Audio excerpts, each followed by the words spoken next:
It's not what you think. It's not what you think. Buat saya wajahnya ya sudah nggak ada ekspresi yang aneh-aneh, ya biasa aja gitu. Udah kayak orang yang salaman, terus abis itu udah. Gitu.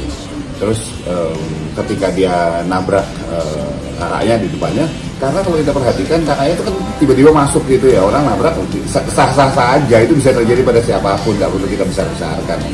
Saya kan melihat Cahwi kawan biasa aja, udah bener banget sih, Alia juga biasa aja, Fuji juga biasa aja. Buat saya artinya perpisahan antara Thorik dengan Fuji itu benar. Mereka pisahnya caranya benar. Kita nggak tahu cara pisah mereka gimana, perjanjian apa atau ngomongnya apa. Buat saya benar karena nggak ada permusuhan, nggak ada lagi yang belum move on segala macam, lempeng aja udah.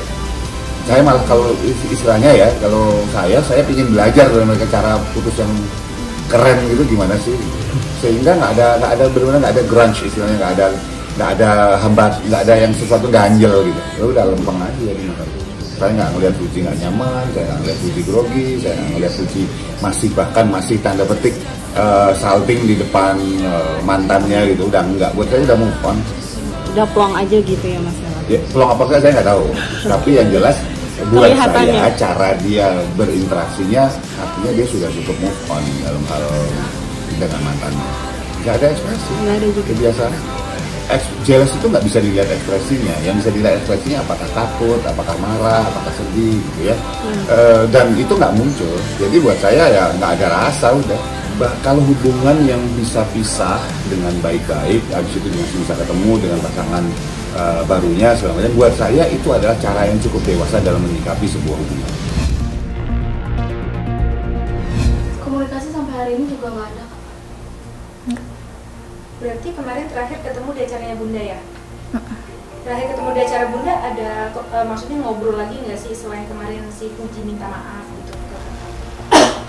Mungkin karena rame jadi nggak ada ngobrol hal lain. Kalau misalnya aku udah salah pasti aku minta maaf. Ya karena dia menganggap aku katanya kan kakaknya. Pak Faisal selalu bilang udah dianggap seperti keluarga. Ya jadi kan saya kan berharap orang-orang yang saya mengharapkan datanglah hadir di acara saya. Tapi sebenarnya kalaupun ya Fuji punya kesibukan lain, ya saya tahu Fuji sibuk, tapi pinginnya tuh kan aku kan kirim undangan tuh berapa kali ya, 2 atau 3 kali aku lupa, kayak ngirim undangan, terus malamnya juga aku chat bilang jangan lupa ya hadir gitu. Sebenarnya kalau misalkan ngechat aja bilang maaf ya Kak nggak bisa hadir karena kayak gini, itu pun aku jadi merasa dianggap gitu.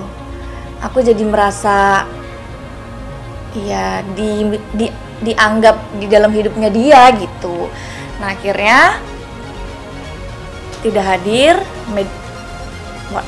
Netizen kan pada tanya ke saya, kok Fuji Vio nggak datang, kok Fuji Vio nggak datang, kok Fuji Vio nggak datang.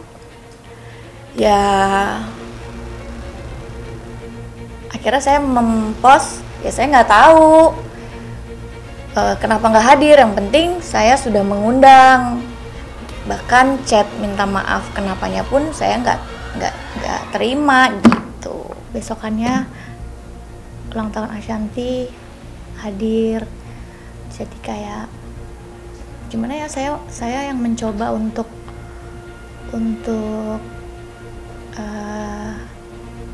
ya udahlah gitu.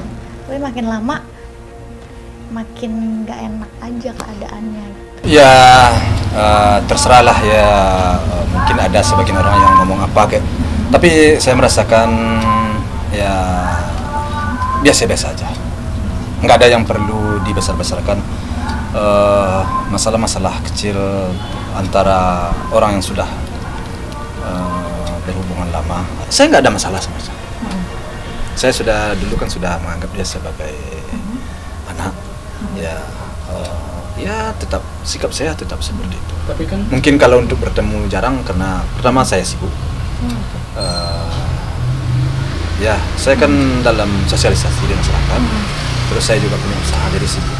Ya kalau masalah itu tidak perlu dibesar-besarkan itu. Kalau bagi saya, ya gimana saya datang waktu itu, ya saya datang. Dan itu tidak perlu dibesar-besarkan, itu biasa itu. Bagi saya ya, tapi tidak tahulah. Dan saya juga tidak menyangka persoalannya ada orang-orang yang akan berkomentar yang kurang tepat ya, orang lain berkomentar. Saya merasakan sejauh ini hal itu dengan kesibukan saya pikir itu tidak perlulah dibesar-besarkan.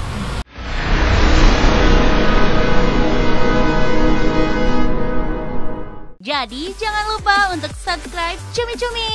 Ditekan ya tombol lonceng merahnya.